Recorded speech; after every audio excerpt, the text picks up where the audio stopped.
E aí, como é que vocês estão? Puxa, eu tô gostando muito de fazer isso. Eu sou sempre muito animada nos dias de vir gravar.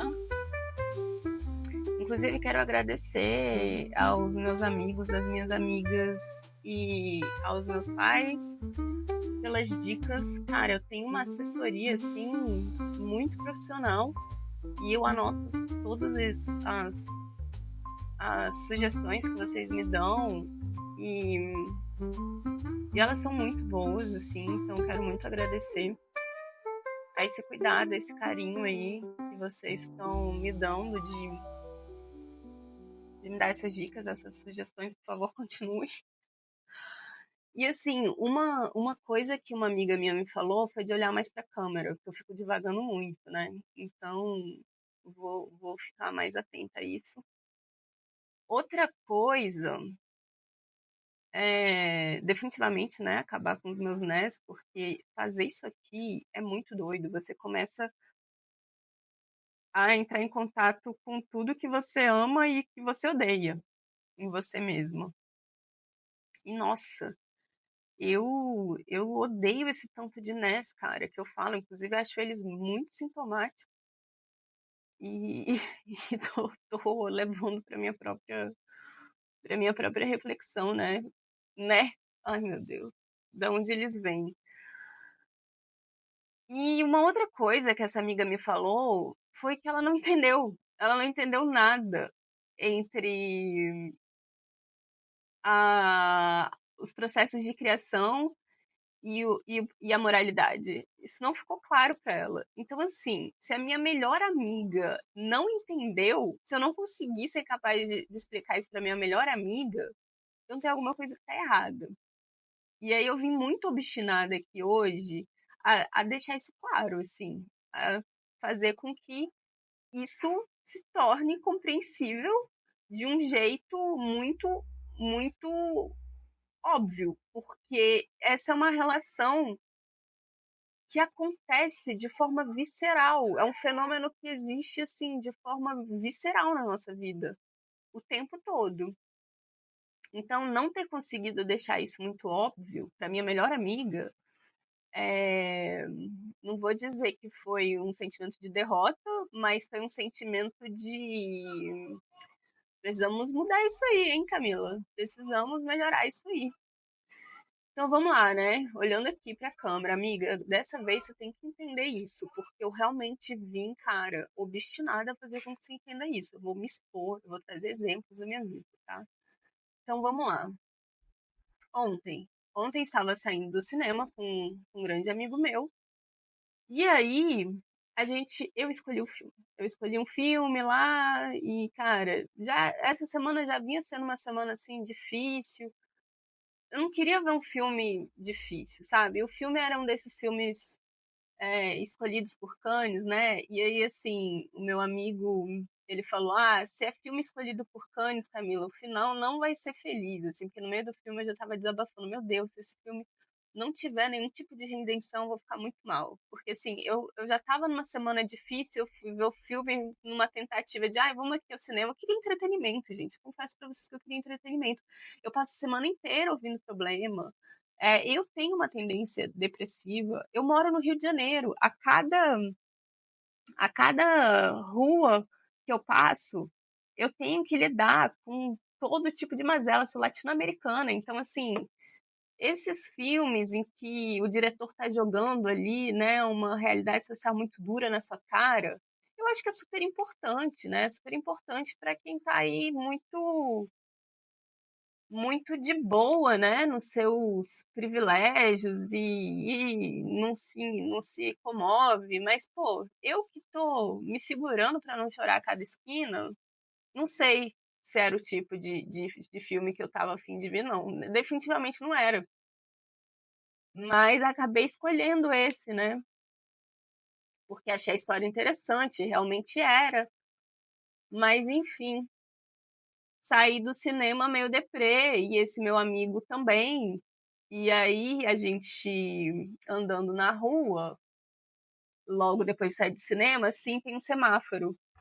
E aí tinham um senhor e uma senhora conversando animadíssimos. Eles nunca tinham se visto na vida, eles estavam ali no semáforo, ainda com o frisson do filme que eles tinham acabado de ver, né? Que você quer conversar com alguém.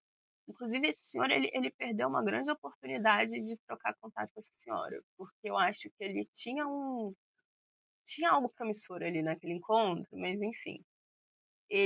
A senhora começou a conversar com ele, sabe? Muito animada, que ele amou o filme, e aí ele também, muito animado. E a gente ali, né, sendo humilhado por aquela cena, porque a gente saiu em depressão do nosso filme. E, e a gente super curioso para saber que filme era aquele que eles estavam tão animados, saíram do cinema tão inspirados, né? Só que o que que acontece? Eu me sinto muito julgada por esse meu amigo nesse aspecto, né? Que eu falo aqui, que eu tenho esse transtorno de desinibição social. Porque toda vez que eu faço qualquer tipo de, é, de socialização, assim, com as pessoas que eu não conheço na rua, ele fica me olhando, sabe? Porque ele é muito tímido. Ele é totalmente introvertido, né? Aquela amizade clássica da extrovertida com o introvertido. Então, assim, eu me sinto julgada por ele, sabe? Toda vez que eu tenho esse, esse ímpeto e eu vou lá e falo com as pessoas na rua. Eu tava doida para perguntar para aqueles senhores qual que era o filme, mas eu não fiz isso, porque o olhar dele é um olhar que eu sinto de julgamento. Ou seja, eu podia criar uma situação ali de perguntar, gente, qual que é esse filme que vocês estão falando, pelo amor de Deus, porque eu saí em depressão, né? Do filme que eu acabei de assistir. Mas eu não fiz. Por quê? Eu podia criar essa situação, mas eu não criei por quê? Porque tinha ali aquela presença em que eu estava com medo de ser colocada, diagnosticada ali no meu transtorno de desinibição social. Então eu não fiz isso. Eu me segurei, eu fiquei na minha. E ele fez, por incrível que pareça, o meu amigo introvertido, super inibido, tímido, calado. Ele virou pro senhor do jeitinho dele. Não, desculpa aí, eu tá te incomodando, mas é que eu ouvi você falando e eu tô muito curioso para saber qual que foi esse filme que você assistiu. E aí o senhor falou, era o filme da Rita Lee, tá? Inclusive já quero assistir o filme da Rita Lee. Por conta dessa intervenção urbana aí do meu amigo. O meu amigo, cara, que eu não esperava que ia fazer isso, fez isso. O que foi muito interessante, né? Porque assim, foi muito revelador para mim. Porque eu não fiz justamente porque eu tava ali na interdição. Tipo, cara, eu não vou fazer isso porque ele vai me julgar. Ele vai falar que eu tenho um transtorno de desinibição social. Eu não vou fazer isso. Só que ele foi lá e fez, entendeu? É, então, a partir desse exemplo, dá para a gente entender a interdição sobre a qual, a castração sobre a qual eu estava submetida ali, de tipo, cara, eu não vou falar com as pessoas na rua, porque eu sei que esse meu amigo vai me julgar. Só que a partir do momento em que ele faz isso, cara, isso muda completamente o meu olhar, né? Porque assim, pô, eu converti ele para minha igreja, sacou? Ele, inclusive, brigou comigo. Depois ele falou: por que você não perguntou? Aí eu, gente, eu não perguntei porque eu imaginava que você não ia gostar que eu fosse perguntar. Ele, não, mas você sempre faz isso. Ou seja, ele gosta, entendeu? Que eu faço isso. Ele não só gosta, como ele se inspirou no meu comportamento e ele se autorizou. Tipo assim, dele ver eu tantas vezes passando por essa humilhação de abordar as pessoas na rua e não acontecer nada comigo, pelo contrário. Talvez ele tenha criado alguma confiança nele para fazer isso, né? E aí eu achei que esse exemplo é muito bom para explicar e ilustrar esse tipo de permissão que a gente se dá para fazer algumas coisas, né? Ahn, deu para entender agora, amigo? Deu para entender que determinados olhares que a gente introjeta, porque esse meu amigo, ele não precisaria de estar do meu lado para eu me sentir interditada a fazer isso. Como eu passei por muitos momentos perto dele em que eu me senti julgada, e assim, amigo, eu tô usando aqui seu exemplo, mas eu não tô traumatizada, não, tá? Não fique achando que eu tô mal, não. Eu vou continuar fazendo minhas intervenções urbanas. Não necessariamente esse amigo precisaria de estar perto de mim para eu me sentir inibida no meu comportamento, se eu tivesse introjetado esse olhar dele de julgamento, entendeu?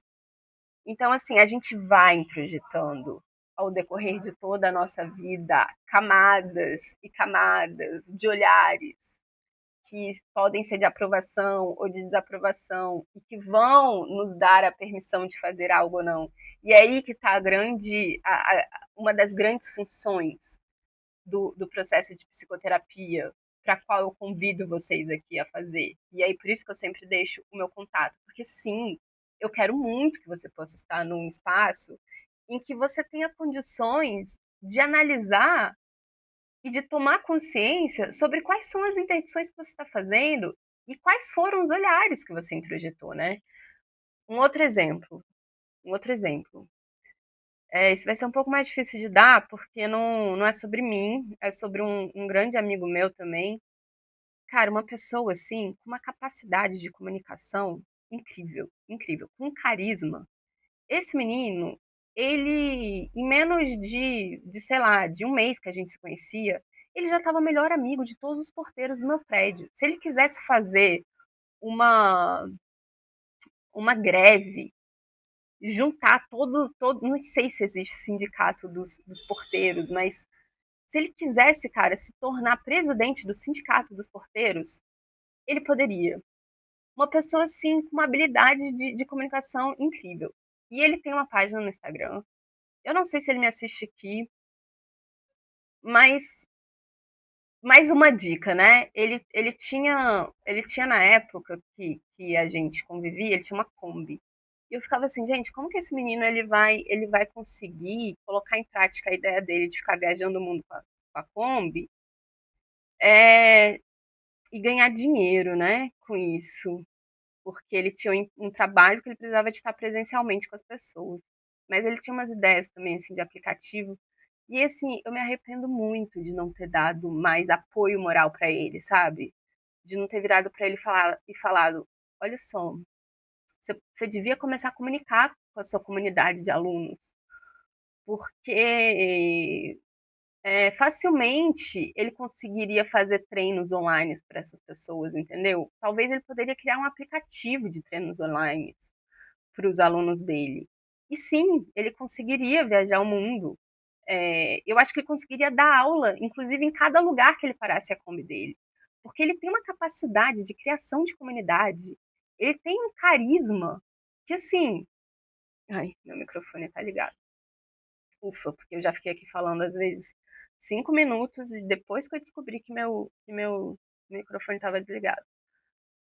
É, mas assim, faltou, sabe? Esse apoio, faltou e assim, não vamos virar um bebê, né? De achar que a gente sempre precisa do apoio das pessoas. Às vezes, às vezes não. Ninguém tem obrigação de te dar esse apoio. Ninguém tem obrigação de te dar esse apoio. Mas quando você recebe isso de algumas pessoas, e somos, de novo, somos seres sociais, a gente não tem essa onipotência toda, a gente precisa, né, de algumas aprovações, até para ser reconhecido no mercado, né? Tipo, se eu não tiver pacientes que recomendam o meu serviço para outras pessoas, o meu consultório fica vazio, né? E o reconhecimento social ele é importante, porque esse reconhecimento vem da experiência da pessoa ter sido beneficiada pelo seu serviço e a partir desse momento que ela se sentiu beneficiada, ela ela vai querer compartilhar isso com as pessoas que ela ama, né? Então assim, o reconhecimento ele é importante, né? Ele é muito importante. O problema é quando você fica dependente desse reconhecimento para você conseguir fazer as suas coisas, né? O mais importante, o reconhecimento ele é um resultado, né? Ele não deveria ser um, um pré-requisito para você começar as coisas. O que deveria ser o pré-requisito, talvez, é a qualidade do seu trabalho, é a capacidade dele beneficiar as pessoas ou não. E isso vai vir de um investimento em você mesma, né? Tipo, o meu próprio processo de psicoterapia me dá muita permissão para eu conduzir outros processos de psicoterapia. É, a minha própria realização profissional me dá autorização, eu mesma, a partir dessa realização, consigo me dar autorização para conduzir pessoas num caminho em que elas estão buscando isso também, né? É claro que a pessoa que vai determinar esse caminho dela, não sou eu, né? Eu, enquanto psicóloga, eu estou apenas facilitando algumas perguntas que podem levar a pessoa a se dar respostas que fortaleçam determinados caminhos e enfraqueçam outros, né? Porque esse processo de psicoterapia ele é um processo de muita desconstrução também, né? Talvez a maior parte seja sobre desconstrução. Mas então, assim, por que eu tava falando isso?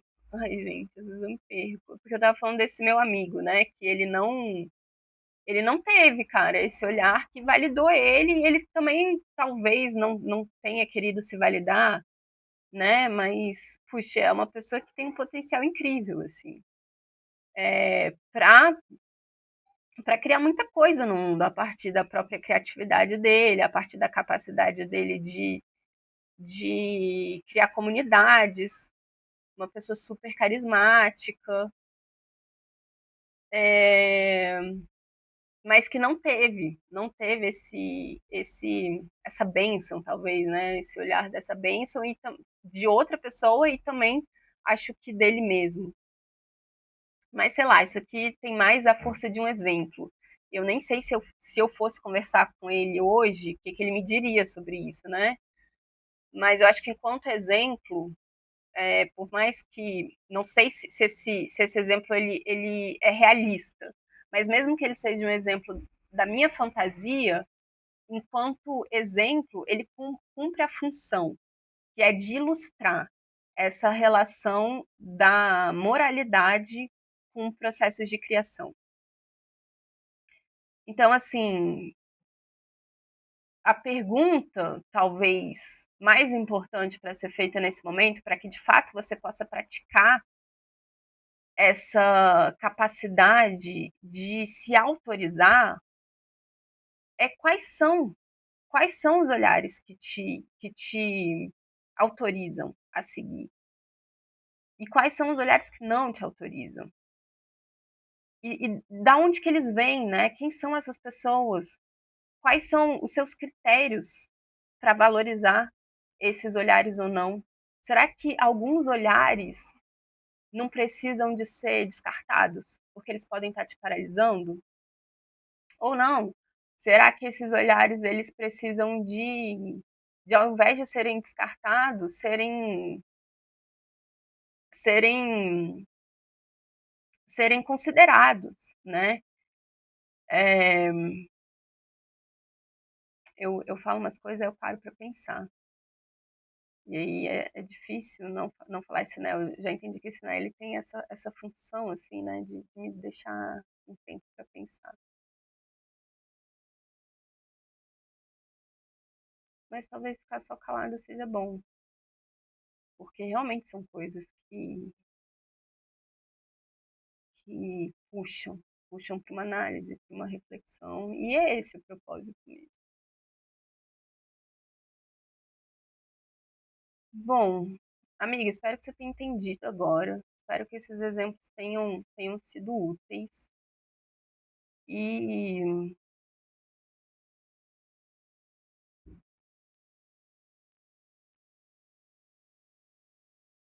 e essa relação que a gente tem com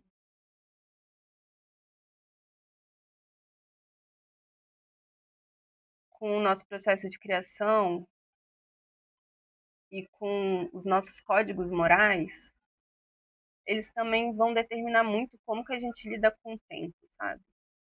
Que é uma parada que eu tô querendo entrar já desde o vídeo passado, mas que, de novo, vou deixar pro próximo. Porque a relação que a gente cria com o tempo tem muito a ver com as permissões que a gente se dá ou não. Mas então.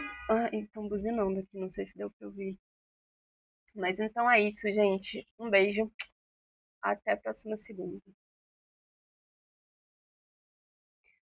Gente, voltei. Camila do Futuro aqui, só para dar uma ampliação em relação a esse assunto que é muito complexo. É muito complexo. Você não vai ter um insight significativo se você ficar só no plano racional. Assim,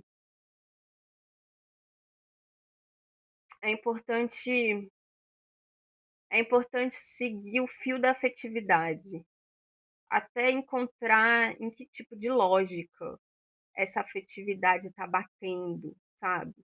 Porque assim, às vezes, no seu processo de querer criar uma coisa, de querer fazer uma coisa nova, você vai entrar numa briga interna. Porque, assim, eu acho que tudo que eu falei anteriormente ficou parecendo que essa questão da moralidade é muito sobre o apoio moral de alguém, o olhar de alguém. Mas não é só isso. Porque essas estruturas do olhar, elas estão introjetadas. Então, muitas vezes, a maioria das vezes não é sobre o outro é só a pontinha do iceberg. É, o outro é só um instrumento para fazer você entrar em contato com a lógica que você introjetou para você mesma, entendeu? A não ser que você seja uma criança com 3 anos de idade, com 5, com 7, vamos lá, até com 12. Mas assim, se você é um adulto, eu não acho que uma criança de 12 anos está assistindo isso, se tiver, pô, bem-vinde, bem-vindo, bem-vinda. Porque com crianças de 12 anos eu já falo flexionando todos os gêneros. Isso aí, uma galera muito mais evoluída. Mas enfim, é... perdi, porque eu mesma tô me julgando aqui se eu tô falando besteira. Mas enfim, não é só sobre o olhar, entendeu? Das pessoas sobre você. É claro que o olhar das pessoas vai ter um. Você vai fazer um. Você vai ter uma concepção de qual que é o julgamento daquele olhar. Mas, cara, é muito mais complexo que isso. É muito mais complexo que isso. Quem dera fosse só o olhar das pessoas, entendeu? A questão é a lógica, a estrutura interna de moralidade que você criou para você mesmo. Então, assim, por exemplo, você quer ir ao zoológico, tá?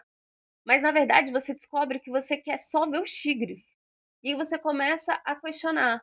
Cara, eu não quero ir no zoológico, mas eu quero ver os tigres. Mas eu não quero ir no zoológico, mas eu quero ir eu quero ver os tigres. E aí você não sai desse lugar.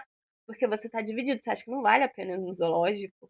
Porque você, por exemplo, não quer ver tudo que tem no zoológico, mas você quer ver os tigres. Quando você começa a entender que tudo bem, você pode se dar o consentimento de ir ao zoológico só para ver os tigres, você não precisa de ir nos bichos que você tem medo, nos bichos que te geram uma certa aversão, você fica em paz e você pode ir ao zoológico e ir só nos tigres e depois ir embora.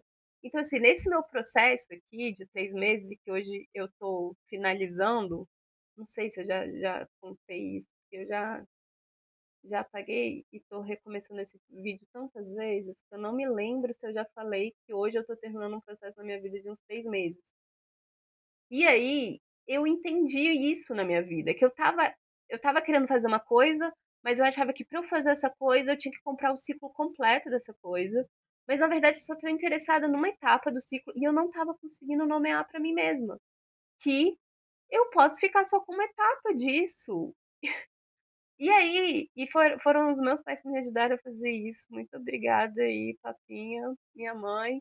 Porque, cara, e eu também não lembro se eu falei que se eu já falei que você. Que se eu fiz isso com meus pais, porque eles são analistas, são psicanalistas, e eu abuso às vezes nesse lugar. Mas eu não considero que você tem que fazer isso em casa se você não se sente protegido. Porque pode ser uma faca de dois gumes, pode ser uma merda e pode ser uma maravilha. Mas, no meu caso, eu me sinto.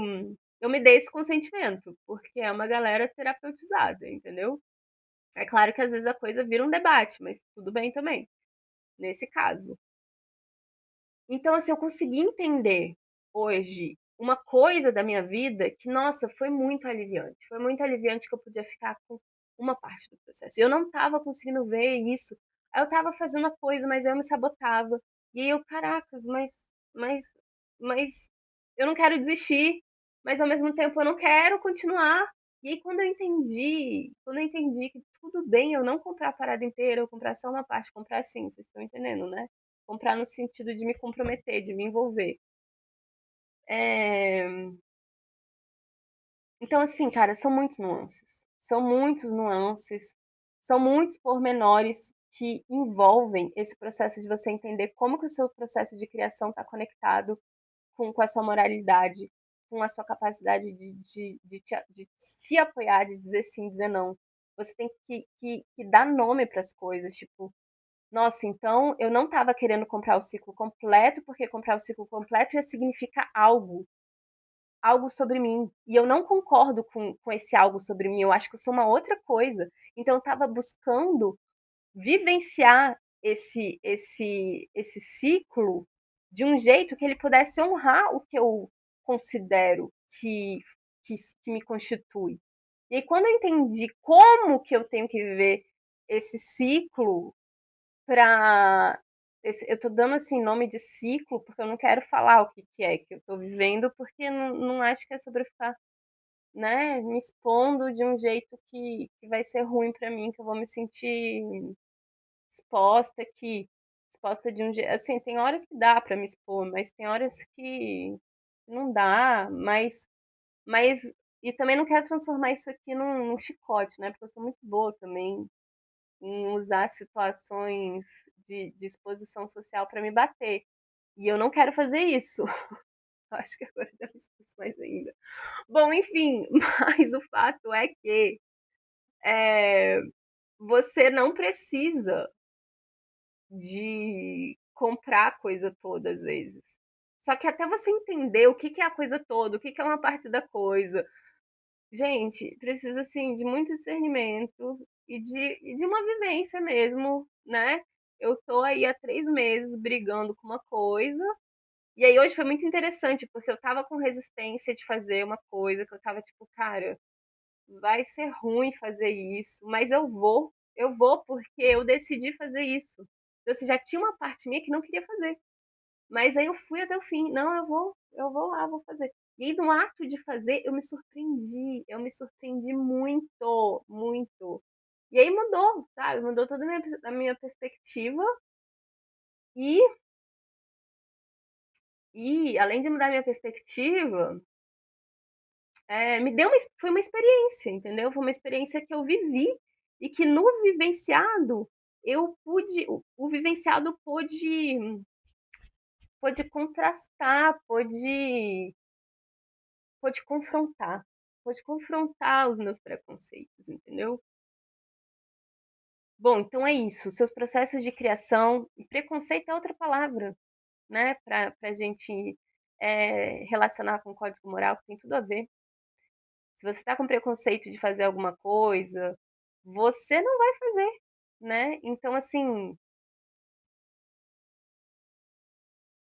o processo de criação e o processo dos seus julgamentos, a sua moralidade, tá dando para começar a ver como que isso tá relacionado?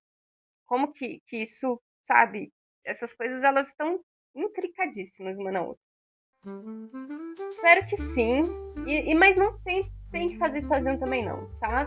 Vai para um processo terapêutico. Eu deixo meu e-mail sempre aí. É só falar que quer fazer terapia, eu mando os horários. E vamos ter esse recurso a nosso favor. Beijos, até segunda. E desculpa a euforia toda.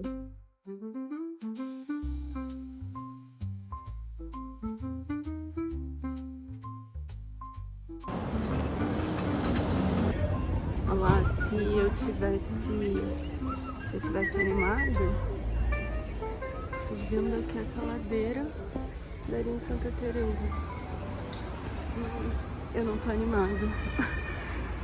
O meu metrô é logo ali. Ali tem um lugarzinho muito simpático. E tá sempre tendo uma música ao